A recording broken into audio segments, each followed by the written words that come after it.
And you will go on. This is just kind of as an introductory kind of thing. At one point I thought, oh my God, we're all here to honor Don and his new meetings. Mary, when Don mentioned the fact that for 2 years he was too intimidated to even talk to Mike. Mike came to the Tribune in 1984, famously leaving the place that no dead fish would want to be wrapped in. He came to the paper. Were you I know you guys became pretty good buddies, but were you intimidated by Mike at first? Of course. Everybody was intimidated by Mike, except maybe you, because you're growing up with him. Yeah, I came to the Tribune and to Chicago in 1985, not having a clue where I was. I'd never owned a coat. And Mike Royko was part of my education in Chicagoese and Chicago lore, and a certain mythology of Chicago. I have only one really good story about Mike, and I don't know that I want to tell it right now. Let me let other people go back in time, because my story about Mike has to do with later in his life. I can tell. You want me to tell it now? One of the great things about Mary is sometimes when Mary would walk out of Mike's office, and I would be in Mike's office more than occasionally smoking. Yeah. I'll tell you, remind me to tell you the great Mike Royko, Rick Cogan, John Madigan, head of the Tribune, smoking story.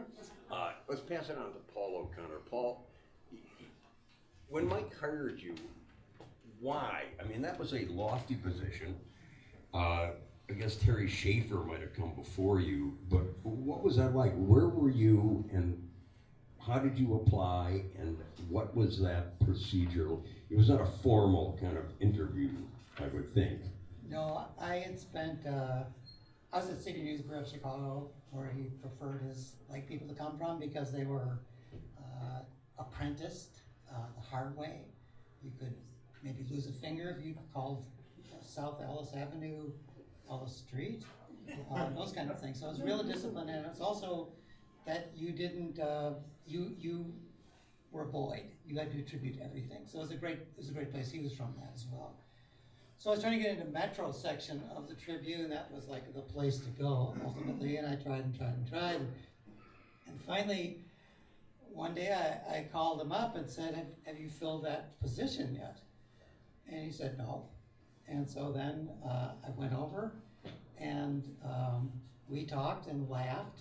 We always laughed and laughed and laughed and laughed and laughed. And then he gave me the job. So I guess I'll start with a story that's related to softball. Mike was really an excruciating writer. He read everything on the wires all day long, because he was not going to be outdone by anyone, and he was going to have his own scoops. That was it. There was going to be fresh. That took a lot of reading, and it was typewriter days as well. And so sometimes he would actually put a wire service roll of paper in his typewriter, because he didn't want to know how many takes it was. He was just dragging himself through it. And so he was very, very conscientious about what he did. He knew who he was and where he stood, and he was not going to drop that ball one time. That was my view of him. So he could write for hours and hours, and into the night. I mean, but if he was pitching a softball game, he'd write a column in 20 minutes. Throw it on my desk and say, tear it apart. They came in books, copy books. And there was no discernible difference. You couldn't tell any difference at all. So I think that's a good story. Don, I want you to tell one specific story, but first I want to know, and I don't know, how did you and Mike first meet? Well, it was interesting. I was working as a writer at the National Safety Council in 1962 and 3, and I was also very active in civil rights and independent political campaigns. And along alongside me was a fellow named Wayne Willie, who was my co-worker, and it turns out that he was married to one of the great rising women writers in Chicago named Lois Willie. And he thought that with all my needs and the movement and so on, that I should meet Lois. And we got to know each other, and then Lois thought that I ought to meet their county building reporter, who was trying out a new column. I think he was replacing Jack Mabley, but I'm not sure. And he had published 1 or 2 or 3 columns as a tryout. Spoiler alert, he got the job. And so that's how I met him, and he had long been interested in civil rights himself, and obviously in anti-daily politics, and so we had a lot of things to hit off, and particularly food, and we always had good arguments over wine, food, and so on, and that's why at one point I became a food writer for the Sun-Times along with my politics, and Mike got the great idea of having a rib contest, which I told him he should call Rib Fest, and with an idea he liked. And so this is my main Mike Royko souvenir. He was at the Sun-Times for the first year, and I developed the scorecard for the Rib Fest, and I remember us walking through just through a huge crowd. Some of you may have been there. It all started because How many of you went to Rib Fest? Yeah. Yeah. It all started because I think he wrote a column boasting that he made the best ribs in town. It was that his ancient aunt, had invented rib sauce. and some of you who read Mike, he got tons of letters. Remember letters? Anybody remember that? Saying, "You're nuts. My uncle, 200 centuries ago invented rib sauce," and that was the impetus for the thing. We were walking through this place, and it was just dense with smoke, and I said, "Boy, this is like a food Woodstock," and he says, "That's it. This is smokestack." And I went on to the second one, and then when he moved to the Trib a couple of years later, this fellow over here became the chief judge. Because, and the Trib ruined it. The Sun-Times didn't want... well, they charged, with the Sun-Times, everybody could just sign up and get a space in Grant Park. Yeah. The Tribune, in their early desperation to make money, decided people would have to pay. And as you all remember, one of the great things about it is it was so Chicago. You had people from the Gold Coast cooking ribs next to people from Inglewood, cooking ribs next to people from Glencoe, cooking ribs next to people from Lawndale, all getting along. And it really, really, I think, on a level, it was a lot of fun, but it was something. That was the best of the things he organized. I did like his beer tasting contest, which took place in his backyard. And, he tells me, I wasn't going to invite you to be one of the judges because Jewish guys don't drink beer. And I sort of disabused him of that. Don, let me ask you, this is going to be so much fun today. Frankly, how good a softball player was Mike Royko? Wow. I think Mike was a good saloon player. And part of that is because he was such a good after the game type guy at the saloon. But he really knew how to surround himself with good players, and it made him better. He's a good hitter, dead pull hitter with power, left center alley. I mean, he had home runs. You saw him running around the bases in that video, you know, on his tippy toes. He actually, I would say, I would rate him as a B, a good solid B saloon player. Okay, and that's a compliment, really, considering he played for his dad's saloon. Was it the Blue Sky Lounge or something on Milwaukee Avenue? And when he was a young stud, I think he ran the bases well. He probably remember he's coming in here. Yeah, remember, yeah, he pitched too, right? He had a distinctive pitch style. He threw a kind of a heavy ball, which means the ball is not super high, you know, and he's kind of coming in there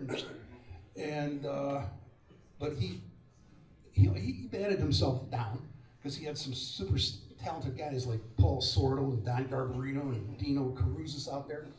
But I think his charismatic nature is what really made this team. If you made an error, he'd give you that look, you know, don't ever make an error behind me, you know.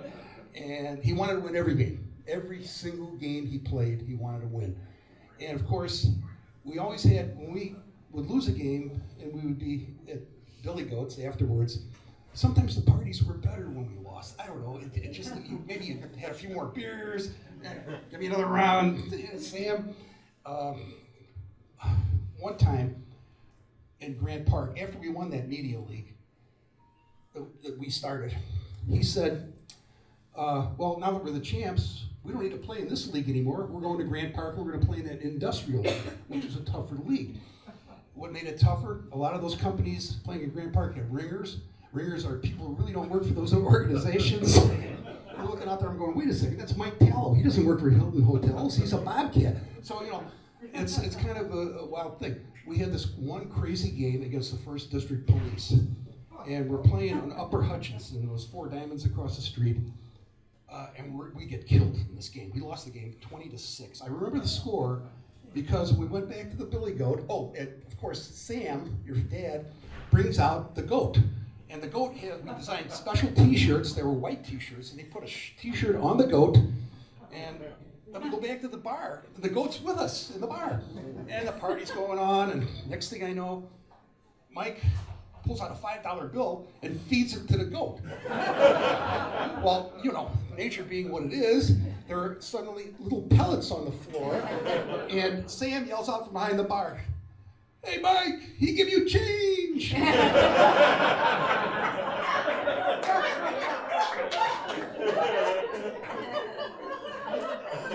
Mary, I know you want to tell a story from the later years, but do you remember first meeting Mike and first maybe going in his office, or what your first conversation was like? Because I'm short, I'm going to stand up. My first vivid memory of Mike was when he came to the Democratic National Convention in Atlanta, and I was the Southern correspondent for the Tribune. And all of a sudden, I'm in a little pen in a conference room with Mike Royko, and it was like the closest that I'd ever been to him, and he would just kind of stalk around and kind of wait out the deadline, and then all of a sudden he would disappear, and then there would be a column, and I would think, oh, that's interesting way to work.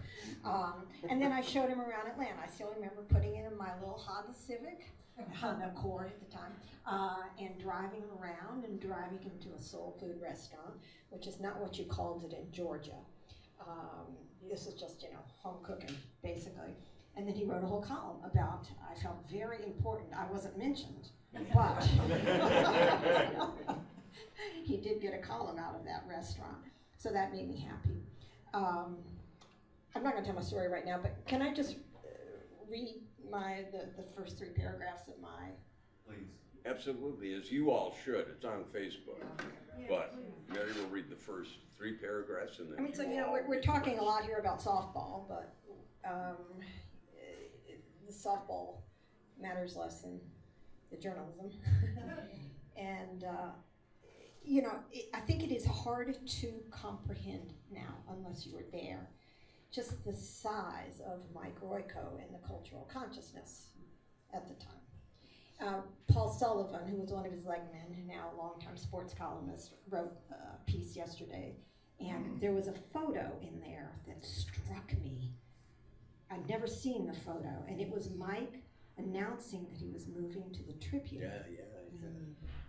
It was a room like this, and it was more packed than this. That's how many media were there to cover the amazing news that Mike Royko was switching newspapers.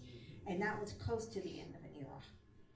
You would never ever see that again. Anyway, the day he died, I remember it very clearly in the newsroom. And it was a day that I had a deadline. And I thought, well, there's only one thing I can write about today. It has to be about Mike Royko. But I also thought, who am I to write about Mike Royko? Because I didn't know him all that well. I hadn't known him really deeply. I never played softball with him. But I did what I had to do. This is the first 3 paragraphs. Mike Royko is not dead. He will live on for a long time, not only in the memories of his readers, but in the columns of other columnists, in the sentences and sentiments of countless city chroniclers who at some point in their writing lives hoped for nothing more than to be like Mike. He was the columnist of columnists, the rare writer who filled the greedy space day after day, week after week, year after year, come hell or high water or hangover. He was a guy who set the standard and the pace, a marathon runner in a field of rivals who often wound up wheezing on the second lap.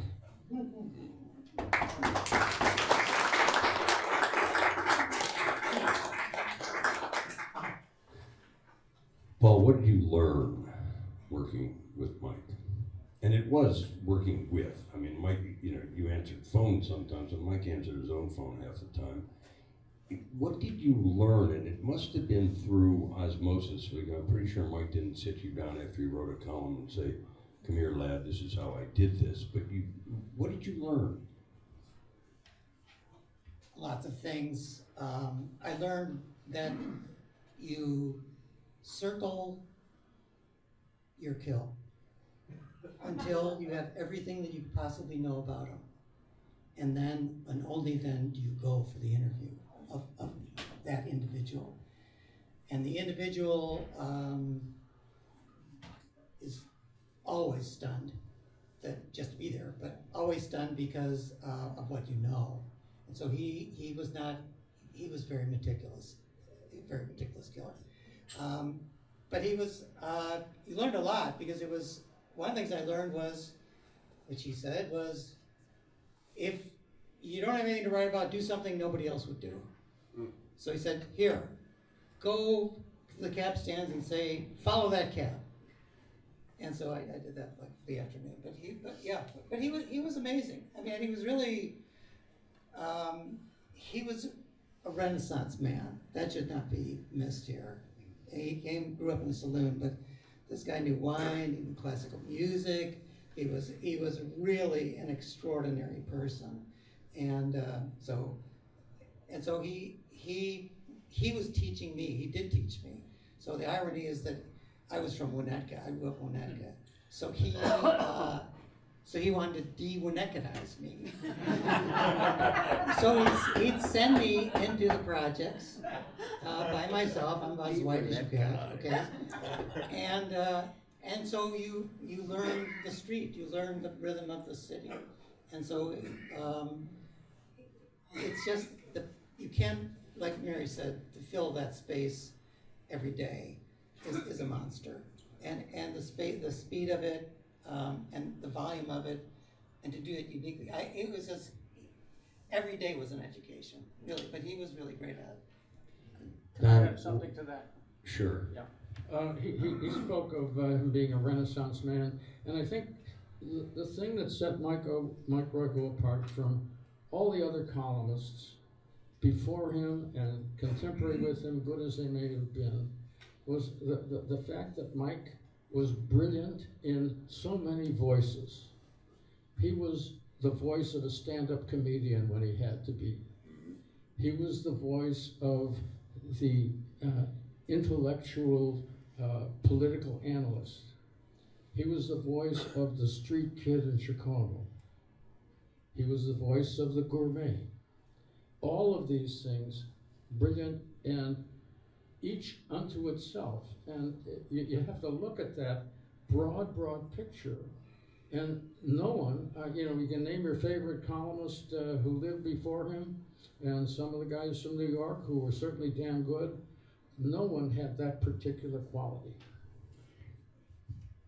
This is a timely question, I think, for you, Don. I'll tell a short anecdote. I'm working at the Sun-Times, and Jim Mcmullen, after the Daily News folded, was working maybe for you, Don, writing real estate, and we're peeing in the bathroom together. And I don't like to talk to people in the bathroom at all. But I said, it was the morning of the Democratic primary for mayor, and I said, Jay, any chance at all? And he began to laugh, and we were peeing, and he's laughing. And he goes, oh Christ, no, Rick, but it's really been fun. Many of you will remember that day, and I remember it unfolding in a certain way, and it resulted in Mike writing, I think, what was one of his most poetic columns. It was about, you did it. Remember this, Don? You did it. You behind the punch press. You singing hash. You, and all you uses. You've done it. You've beaten the machine. Mike's attitude about Jane, and Don ran that campaign for her brilliantly. Maybe the greatest political upset in Chicago history. Or the greatest consultant in Chicago. Well, see, that goes without saying. This is a smart crowd, they get that. How did, Mike eventually wound up calling her Mayor Bossy, and wound up, I think, being disappointed in her tenure as mayor. Talk to me about that. About Mike, you, and Jane. Well,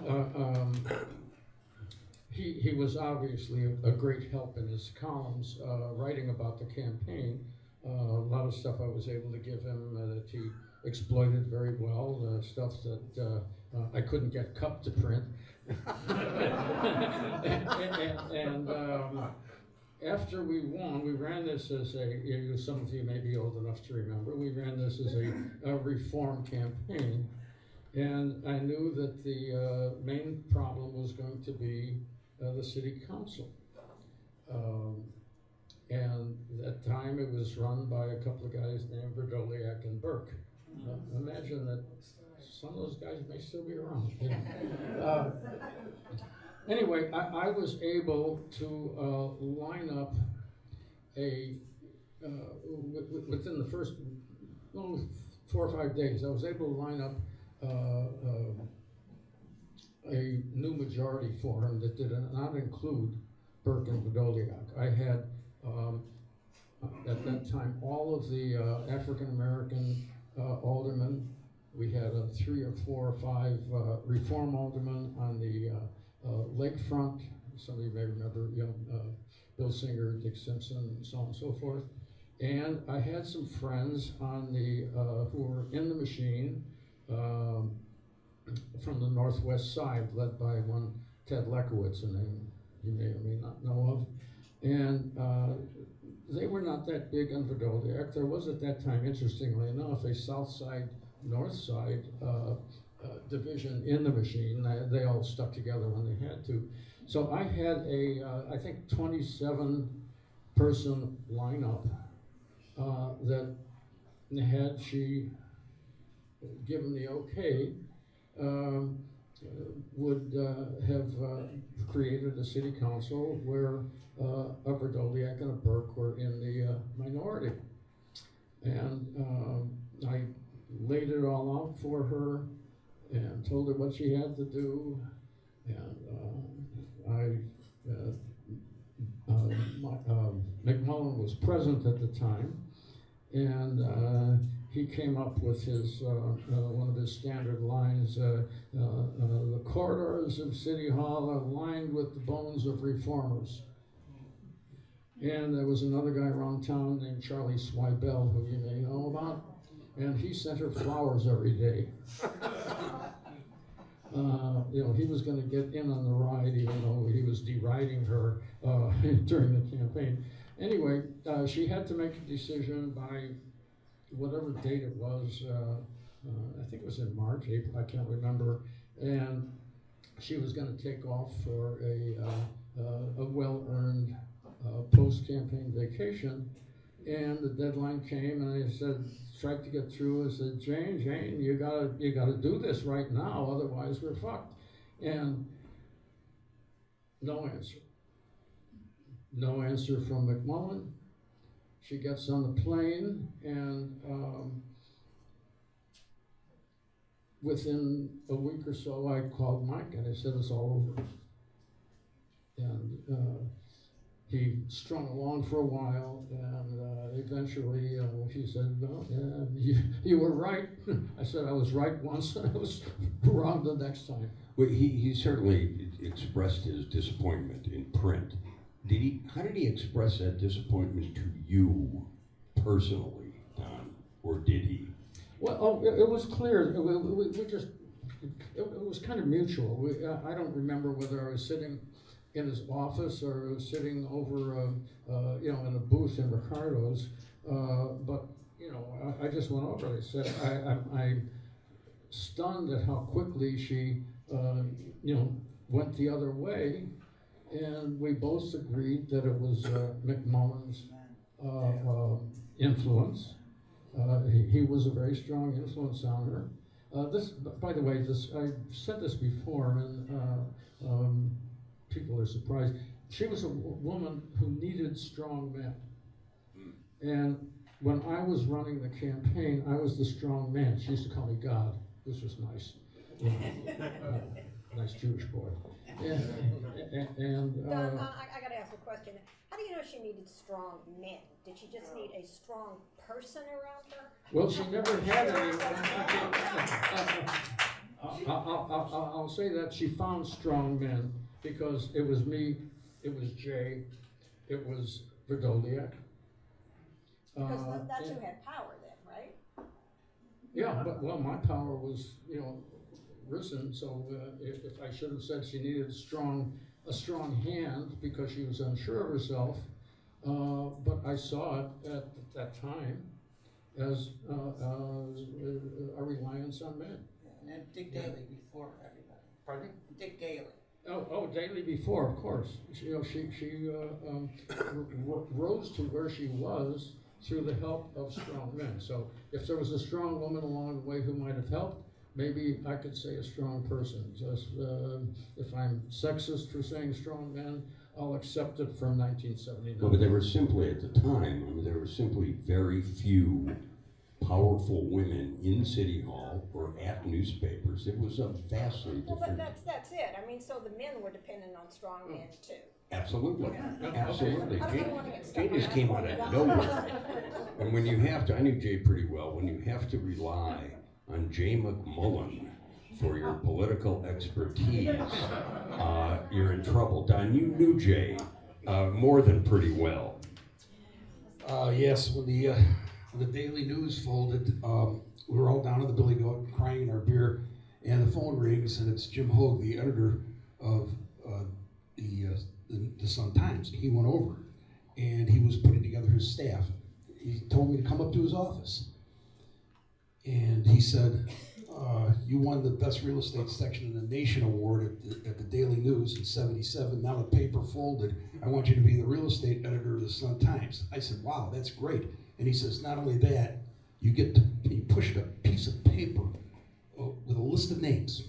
He said, you get to pick your staff. And I'm looking at the list, and Jay Mcmullen, who covered City Hall, was at the top of the list as an available. It was also like the NFL draft just happened for me in real estate.